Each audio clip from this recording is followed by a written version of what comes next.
سیدہ زینب آتی ہیں تو پھر وہ نماز قائم کرنے والے کیوں نہیں ہوں گے؟ آج حسین کے سجدے کو سارا جہان سلام کرتا ہے، سارا زمانہ سلام کرتا ہے، زمین و آسمان سلام کرتے ہیں، شرق و غرب سلام کرتے ہیں، شجر و حجر سلام کرتے ہیں، کائنات کا ذرہ ذرہ حسین کے سجدے کو سلام کرتا ہے۔ بھئی سجدے کو سلام کیوں نہ کرتے؟ ان کے سجدے کے اندر صرف اپنا رنگ تو نہیں ہے، ان کے سجدے کے اندر دعائے مصطفیٰ کا اثر بھی ہے، دعائے مرتضیٰ کا اثر بھی ہے، دعائے فاطمہ زہرا کا اثر بھی ہے۔ حضرات میری دعا کی قبولیت میں فرق ہو سکتا ہے، آپ کی دعا کی قبولیت میں فرق ہو سکتا ہے، لیکن نبیوں کے امام کی دعا کی قبولیت میں فرق نہیں۔ سب بولیں میرے آقا کی دعا کی قبولیت میں فرق نہیں، حضرت شیر خدا کی دعا کی قبولیت میں فرق نہیں، حضرت فاطمہ زہرا کی دعا کی قبولیت میں فرق نہیں ہو سکتا، تو پھر حسین کے سجدے میں کیسے فرق ہو سکتا؟ پھر نماز امام حسن کی ہو یا نماز امام حسین کی ہو، ان شہزادوں کی نماز کے اندر کیوں فرق ہو سکتا ہے؟ کیوں کمی رہ سکتی ہے؟ کیوں خامی رہ سکتی ہے؟ کیوں نقص رہ سکتا ہے؟ یہاں خلوص کی کمی کیسے ہو سکتی ہے؟ یہاں الہیت کی کمی کیسے ہو سکتی ہے؟ اپنے عمل کا اظہار نہیں ہے۔ ان کی نماز کے اندر محمد مصطفیٰ کی نماز کی تربیت کا بھی اثر ہے، حضرت علی کی تربیت کا بھی اثر ہے، فاطمہ زہرا کی تربیت کا بھی اثر ہے، اور ان ہستیوں کی دعاؤں کا بھی اثر ہے۔ امام حسن مجتبیٰ آپ کی نماز کا تھوڑا سا تذکرہ سنیں اور پھر اس کے بعد امام حسین کی طرف چلتے ہیں۔ حضرت سیدنا امام حسن مجتبیٰ رضی اللہ تعالیٰ عنہ، ان کی شان یہ ہے، آپ ارشاد فرماتے ہیں وہ اللہ کے بندو، اے امت مصطفیٰ، اے اللہ کی محبت میں تڑپنے والوں، سنو میں تمہیں ایک نسخہ دیتا ہوں۔ فرماتے ہیں اگر اللہ سے باتیں کرنا چاہو نا تو نماز پڑھ لیا کرو۔ سبحان اللہ، سبحان اللہ، سبحان اللہ۔ کس سے بات کرنا چاہو تو میں نوائے وقت کی خبر نہیں سنا رہا، میں دی نیشن کی کوٹیشن نہیں سنا رہا، میں جنگ کی خبر نہیں پڑھ کے سنا رہا، امام حسن کا ارشاد سنا رہا ہوں۔ حضرات محترم آپ ارشاد فرماتے ہیں اگر اللہ سے باتیں کرنا چاہو تو نماز پڑھ لیا کرو۔ سبحان اللہ، سبحان اللہ۔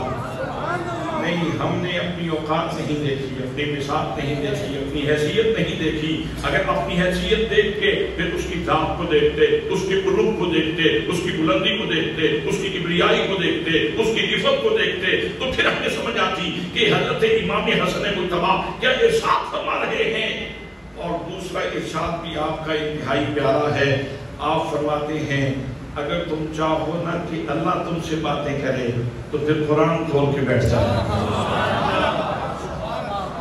پھر قرآن کھول کے بیٹھ جایا کرو۔ حضرات محترم پھر قرآن کھول کے بیٹھ جایا کرو، پھر آپ توجہ نہیں کر رہے، میں بڑے اہم سٹیشن پہ لے جانا چاہتا ہوں، میں آپ کو بڑے اہم سٹیشن پہ لے جانا چاہتا ہوں۔ حضرات محترم امام حسن مجتبیٰ حسین کریم سے بڑے ہیں، سیدہ زینب سے بڑے ہیں، اس خاندان کے بڑے ہیں۔ آپ ارشاد فرما رہے ہیں اگر چاہو کہ تم اللہ سے باتیں کرو تو نماز پڑھ لیا کرو، اور اگر چاہو کہ خداوند قدوس تم سے باتیں کرے تو پھر قرآن کھول کے بیٹھ جاؤ۔ میدان کرب و بلا میں اللہ بھی ان سے باتیں کر رہا تھا اور یہ بھی اللہ سے باتیں کر رہے تھے۔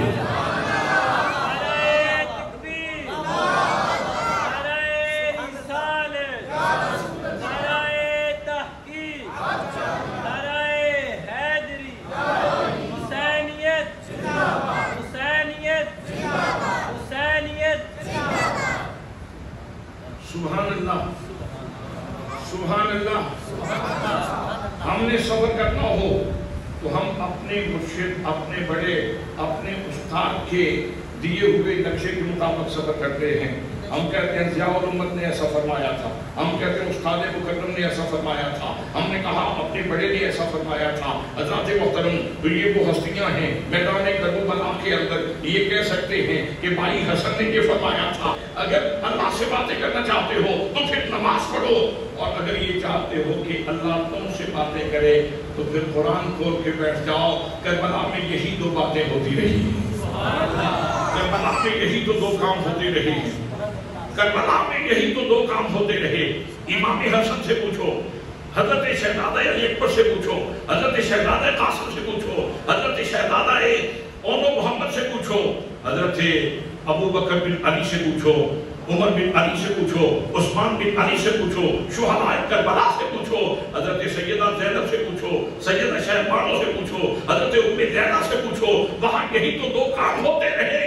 یا یہ خدا سے ہم کلام رہے یا خدا ان سے ہم کلام رہا، یا خدا ان سے ہم کلام رہا۔ حضرات محترم، یہاں یہ بات بھی پیش نظر رکھیں، جناب سیدنا امام علی مقام امام حسین رضی اللہ تعالیٰ عنہ ارشاد فرماتے ہیں سمعت جدی رسول اللہ صلی اللہ علیہ وسلم یا بنیہ ادی الفرائض، فرماتے ہیں میں نے اپنے نانا جان سے سنا، میرے آقا نے ارشاد فرمایا میرے بچڑے حسین، بیٹا فریضے ادا کرنا، بیٹا فریضے بولیں، بیٹا فریضے ادا کرنا، بیٹا فریضے ادا کرنا، تکن عبد الناس، پھر وقت آئے گا کہ زمین کے سینے کے اوپر تجھ سے بڑا عبادت گزار کوئی نہیں ہوگا، زمین کے سینے کے اوپر تجھ سے بڑا عبادت گزار کوئی نہیں ہوگا۔ علیک بالقلوب، میرے بیٹے حسین قناعت چاہ کرنا، تکن من اغنى الناس، حسین زمین کے سینے کے اوپر تجھ سے بڑا غنی کوئی نہیں ہوگا۔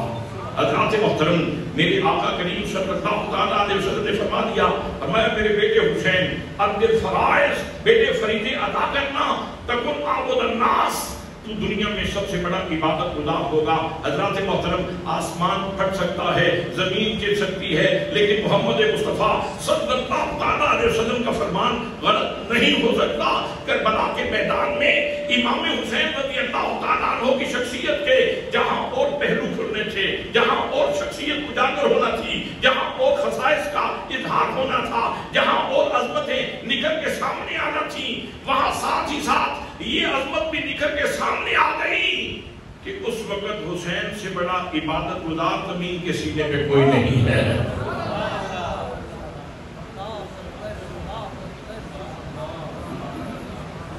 میرے دوستو، پانی پی کے عبادت کرنا اور ہے، کھانا کھا کے عبادت کرنا اور ہے، سیر ہو کے عبادت کرنا اور ہے، اے سی لگا کر کے عبادت کرنا اور ہے، پنکھے کے نیچے کھڑے ہو کر کے عبادت کرنا اور ہے، لیکن ایسی عبادت کہ علی اصغر بلک رہا ہو اور باپ نماز پڑھ رہا ہو، سیدہ سکینہ پیاسی ہوں اور باپ نماز پڑھ رہا ہو، اونو محمد پیاسے ہوں اور ماموں نماز پڑھ رہا ہو، قاسم پیاسے ہوں اور چچا نماز پڑھ رہا ہو، حضرات محترم علی اکبر شبیہ مصطفیٰ پیاسے ہوں اور باپ نماز پڑھ رہا ہو، خاندان پیاسا ہو اور حسین نماز پڑھ رہے ہوں۔ میرے دوستو، امام علی مقام رضی اللہ تعالیٰ عنہ کی پوری شخصیت کو دیکھو، مدینہ طیبہ سے مکہ المکرمہ تک، مکہ مکرمہ سے کربلا کے راستوں تک، کربلا کے راستوں سے لے کر 2 محرم تک، اور 2 محرم سے 7 محرم تک، اور 7 محرم سے 10 محرم تک پانی بھی بند تھا۔ ان لمحات کو بھی دیکھو، حسین کی زندگی میں 2 چیزیں آپ کو نمایاں نظر آئیں گی، یا قرآن کی تلاوت نمایاں نظر آئے گی یا اللہ کی بارگاہ کے سجدے نمایاں نظر آئیں گی۔ سبحان اللہ، سبحان اللہ، سبحان اللہ۔ اور یہ بات بھی عرض کروں، پانی بند تھا، پانی بند تھا، لیکن یہ فقر اختیاری تھا، اضطراری نہیں تھا، اضطراری نہیں تھا۔ یہ مطلب نہیں ہے کہ حسین کر کچھ نہیں سکتے تھے۔ حضرات محترم، امام علی مقام چاہتے تو بہت کچھ کر سکتے تھے، بہت کچھ کر سکتے تھے۔ آئیے قرآن پاک کا ایک حوالہ پیش کرتا ہوں، جناب سیدنا حضرت سلیمان علیہ السلام اپنے امتیوں میں اپنے حواریوں میں اعلان کر رہے ہیں ملکہ بلقیس آ رہی ہے، اس کا تخت مجھے چاہیے. تو ایک جن اٹھا، اس نے کہا میں لاؤں گا اور آپ کی مجلس کے برخاست ہونے سے پہلے لاؤں گا. آپ نے فرمایا نہیں مجھے جلدی جلدی چاہیے. تو پھر قرآن کہتا ہے قال الذی عنده علم من الکتاب انا آتیک بہ قبل ان یرتد الیک طرفک. حضور میں لے کے آؤں گا اور کتنی دیر میں لاؤں گا؟ حضور یہ آپ کی پلک نیچے سے جا کے نیچے لگ کے اوپر نہیں آئے گی تو اس کا بھاری بھرکم تخت آپ کے دربار میں موجود ہوگا.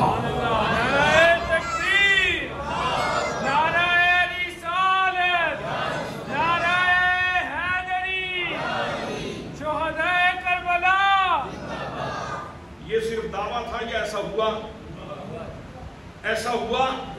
اب آپ مجھے بتائیں، ایک وہ کتاب ہے جو حضرت سلیمان پہ اتری، ایک وہ کتاب ہے جو سینہ مصطفیٰ کے اوپر اتری. ان دونوں کتابوں میں فضیلت والی کتاب کون سی ہے؟ فضیلت والی کتاب کون سی ہے؟ اور ادھر آصف بن برخیہ ہے جو حضرت سلیمان کا رشتہ دار نہیں ہے، امتی ہے. ادھر نواسہ رسول ہے، ادھر نواسہ رسول ہے. حضرات محترم، ادھر آصف بن برخیہ جناب سلیمان سے پڑھ رہے ہیں، جناب سلیمان سے پڑھ رہے ہیں، اور ادھر حضرت امام حسین نبیوں کے امام سے پڑھ رہے ہیں. حضرات اگر اس دور کی کتاب جناب آصف بن برخیہ کے سینے میں ہو اور کچھ کتاب کا علم ہو، آپ توجہ فرمائیں، ہاتھ بھی نہ ہلائیں، تو ملکہ بلقیس کا تخت حضرت سلیمان کی بارگاہ میں پہنچ جاتا ہے. واللہ باللہ تاللہ اگر امام حسین بھی کوئی ایسا ارادہ کر لیتے تو حوض کوثر کا وہ حسین کے خیموں کی طرف ہو جاتا. نعرہ تکبیر، نعرہ رسالت، نعرہ تحقیق، نعرہ حیدری، نعرہ غوثیہ. اگر زمین کو ایک ٹھوکر مار دیتے تو زمین اپنے سینے کا سارا پانی نچوڑ کے امام حسین کو نذرانے کے طور پر پیش کرتی. لیکن کرامت دکھلانا مقصود نہیں تھا. حسین کرامت دکھانے کے لیے نہیں آئے تھے، حسین استقامت دکھانے کے لیے آئے تھے. حسین استقامت دکھانے کے لیے آئے تھے، دنیا کو بتانے کے لیے آئے تھے.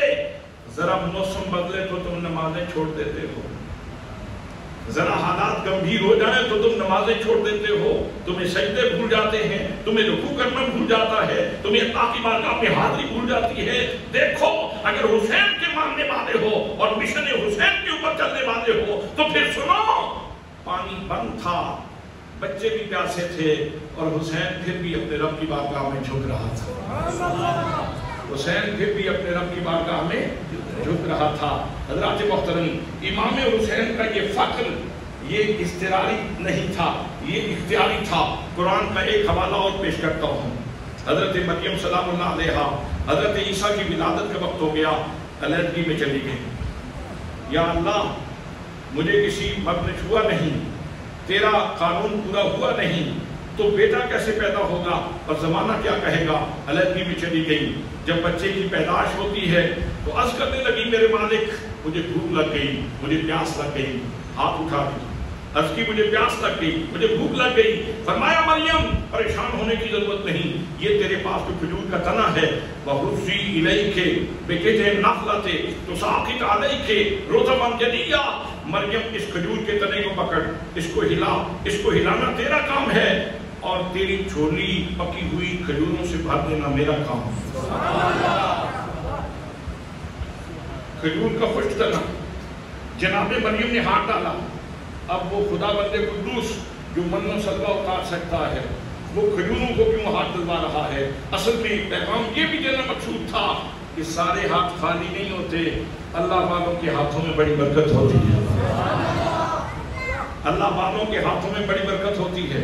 حضرات محترم، یہ پیغام بھی دینا تھا، یہ میسج بھی دینا تھا. جب حضرت مریم سلام اللہ علیہا نے خشک تنے کو پکڑا، ہلایا تو فوراً شاخیں نکلی، فوراً ڈوکے لگے، فوراً وہ پک گئے اور حضرت مریم کی گود میں گرنے لگے. ساتھ پانی کے چشمہ جاری ہو گیا. علم کلام کے ماہرین سے پوچھو، حضرت مولانا شوکت علی چشتی صاحب سے پوچھو، یہ فرمائیں گے یہ کرامت ہے حضرت مریم کی۔ میرے دوستو، یہاں تو ایک مریم صاحب کرامت ہے، کربلا کے میدان میں ایک بندہ صاحب کرامت نہیں، پورا خاندان صاحب کرامت ہے۔ امام حسین صاحب کرامت ہیں، سیدہ زینب صاحب کرامت ہیں، شہزادہ قاسم صاحب کرامت ہیں، حضرت علی اکبر صاحب کرامت ہیں، اور محمد صاحب کرامت ہیں، حضرت امام حسین کا پورا خاندان صاحب کرامت ہے۔ اگر وہ ہاتھ اٹھاتے تھے،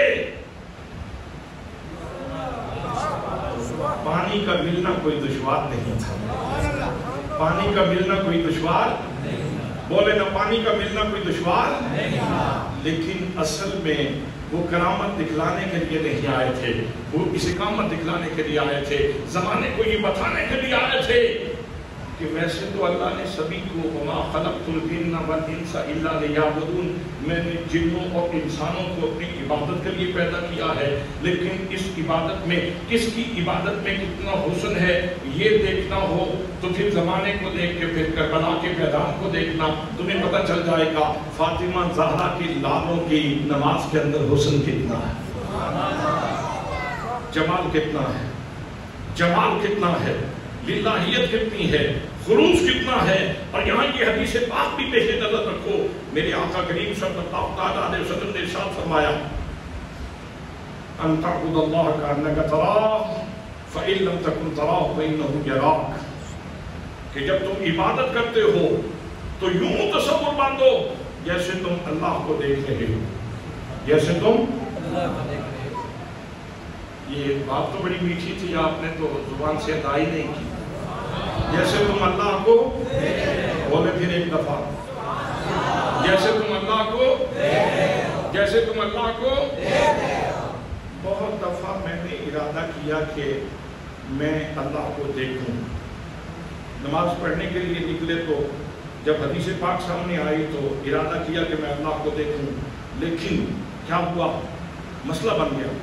وجہ ہے آپ کی، اپنا مسئلہ بتاؤں، اپنا مسئلہ بتا دیتا ہوں اور آپ کا مسئلہ بھی بتا دیتا ہوں۔ خواہش آپ کی بھی ہوگی، آرزو آپ کی بھی ہوگی، جستجو آپ کی بھی ہوگی، سوچ آپ کی بھی ہوگی، خیال آپ کا بھی ہوگا، فکر آپ کی بھی ہوگی کہ یا تو نماز اس درجے کی پڑھیں کہ ہم اللہ کو دیکھیں، یا پھر دوسرے درجے میں یہ کہ اتنا تصور تو رکھو کہ اللہ مجھے دیکھ رہا ہے، اللہ مجھے، اللہ مجھے، اللہ مجھے، سب بولے اللہ مجھے دیکھ رہا ہے۔ حضرات، اول درجے کی نماز تو یہ ہے کہ تم اللہ کو دیکھو، یہ تم اللہ کو دیکھو۔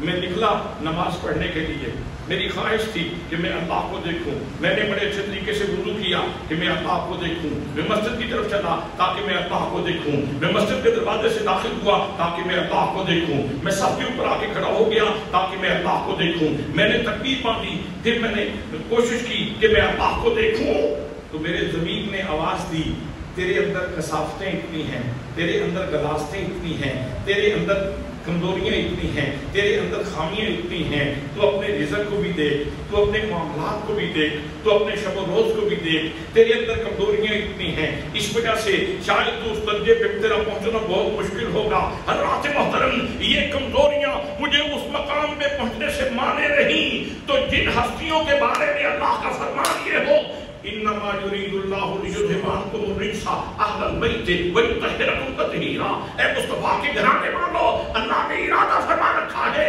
کہ تمہیں ہاتھ نجاست سے دور رکھے اور تمہیں ہمیشہ پاکیزگی کے گلستان میں آباد رکھے، وہ تو ہمیشہ پاکیزگی کی اعلیٰ ترین منزل پہ تھے۔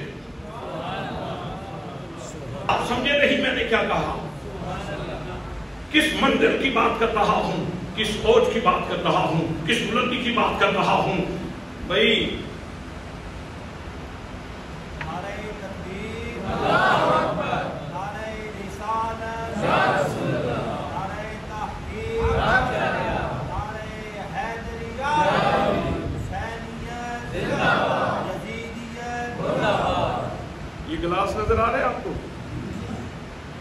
صاف ہے، صاف ہے، کانچ کا ہے، کانچ کا گلاس ہے، چمک رہا ہے، پاکیزہ ہے، اور اگر میں صابن لے کے بیٹھ جاؤں اور اس کو اور چمکانے کی کوشش کروں تو میری ہمت کتنی ہوگی، میری بساط کتنی ہوگی۔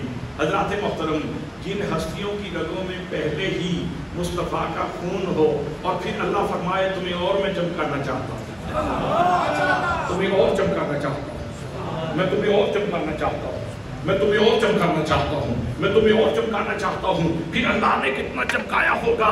بھئی وہاں کثافت کا نام نہیں ہے، وہاں غلاظت کا نام نہیں ہے، وہاں نجس کا نام نہیں ہے، وہاں کوئی ایسی چیز رکاوٹ بن ہی نہیں سکتی جو شخصیت کو بلند ہونے میں رکاوٹ بنے۔ حضرات محترم، تو پھر ان کی ہر نماز اس درجے کی ہے کہ آؤ مجھے دیکھو، آؤ مجھے دیکھو، آؤ مجھے دیکھو، آؤ مجھے دیکھو۔ بھئی ان کو کربلا میں پانی کی پیاس ہوتی تو وہ پانی مانگتے، ان کو پانی کی پیاس ہی نہیں تھی، ان کو دیدار الہی کی پیاس تھی۔ اور جب شدت آتی ہے امتحان میں تو رحمت کے دروازے اور کھلتے ہیں، کرم کے دروازے اور کھلتے ہیں، عنایت کے دروازے اور کھلتے ہیں، اللہ کے الطاف کے دروازے اور کھلتے ہیں، جود و کرم کے دروازے اور کھلتے ہیں۔ حضرات محترم، شدت بڑھتی رہی، شدت بڑھتی رہی، شدت بڑھتی رہی، امتحان کی پیاس بڑھتی رہی، بچے بلتے رہے، لیکن حضرات محترم ان کی طلب بڑھتی رہی۔ جب ان کی طلب بڑھتی رہی تو نوازشات بڑھتی رہی۔ قرآن پڑھ لیں، آپ قرآن پڑھ لیں، فرمایا وَلَنَبْلُوَنَّكُمْ، ہم تمہیں ضرور آزمائیں گے، بِشَيْءٍ، کسی چیز کے ساتھ، من الخوف، خوف دے کے آزمائیں گے، وَالْجُوعِ، بھوک دے کے آزمائیں گے، وَنَقْصٍ مِنَ الْأَمْوَالِ، مالوں میں کمی کر کے آزمائیں گے، وَالْأَنفُسِ، جانوں میں کمی کر کے آزمائیں گے، وَالثَّمَرَاتِ، پھلوں میں کمی کر کے آزمائیں گے۔ اور اللہ نے آزمایا مخلوق کو، کسی کے اوپر ایک امتحان، کسی کے اوپر دو امتحان، کسی کے اوپر تین امتحان، ایک امتحان آیا پھر دوسرا آیا، لیکن درمیان میں وقفہ بھی آیا، درمیان میں وقفہ بھی آیا۔ حضرات محترم، یہ کربلا کا میدان ایسا ہے، یہاں نفوس قدسیہ ایسے ہیں، یہاں صاحبان عظیمت لوگ ایسے ہیں کہ جب ان کے اوپر امتحان آیا تو بغیر کسی وقفے کے امتحان کی ساری قسمیں آ گئی۔ غم ہجوم کر کے آ گئے، غم ہجوم کر کے آ گئے، تلخیاں ہجوم کر کے آ گئیں، مصیبتیں ہجوم کر کے آ گئیں۔ حضرات محترم، ہر بلا میں حسین کے دروازے پہ آ کے دستک دی اور حسین کو عاجز کرنا چاہا، لیکن ہر بلا کا رنگ پھیکا تھا جب حسین کے عزم کو دیکھا۔ ہر بلا کا رنگ پھیکا تھا جب حسین کے عزم کو دیکھا، حسین کی استقامت کو دیکھا، حسین کی جرأت کو دیکھا، حسین کے صبر کو دیکھا۔ اور اللہ کریم خود ارشاد فرماتا ہے، فرمایا وبشر الصابرین، صبر کرنے والوں کو محبوب خوشخبری سنا دیں، الذین اذا اصابتہم مصیبہ، جب ان کے اوپر مصیبت آتی ہے، جب ان کے اوپر مصیبت آتی ہے، قالو، تو اس وقت وہ کہتے کیا ہیں؟ انا للہ و انا الیہ راجعون۔ یہ تو نے علی اکبر لے لیا ہے، میں بھی تیرا ہوں، مجھے بھی قبول کر۔ ہم بھی اللہ کے ہیں اور ہم سب نے اسی کی طرف لوٹ کر کے جانا ہے۔